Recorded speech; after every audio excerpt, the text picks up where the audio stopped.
Hai semuanya, Assalamualaikum. Kali ini saya akan berbagi tips dan obat untuk mengatasi batuk pada anak. Apa saja langkah-langkahnya dan apa saja obatnya yang saya gunakan? Tonton videonya sampai selesai ya. Saat anak mengalami batuk, perlu diingat ya mam, kita harus mencukupi cairan tubuh anak dan memberikan anak makanan yang sehat. Perhatikan makanan yang membuat anak menjadi batuk dan biarkan anak beristirahat yang cukup. Untuk obat batuknya, kita bisa gunakan obat batuk tradisional. Biasanya saya menggunakan kencur seperti ini.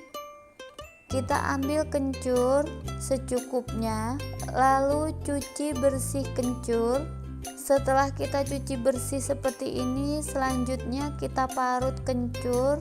Bisa dengan cara diparut atau ditumbuk untuk mengeluarkan air kencurnya.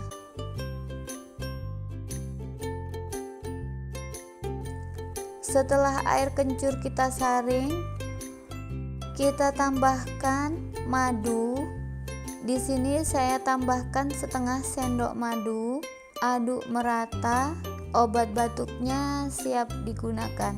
Berikan ramuan obat batuk ini secara rutin selama anak mengalami batuk, sehari 2 kali. Mudah-mudahan dengan resep ini anak-anak lekas membaik ya mam. Semoga video ini bermanfaat. Salam sehat untuk semuanya. Wassalamualaikum.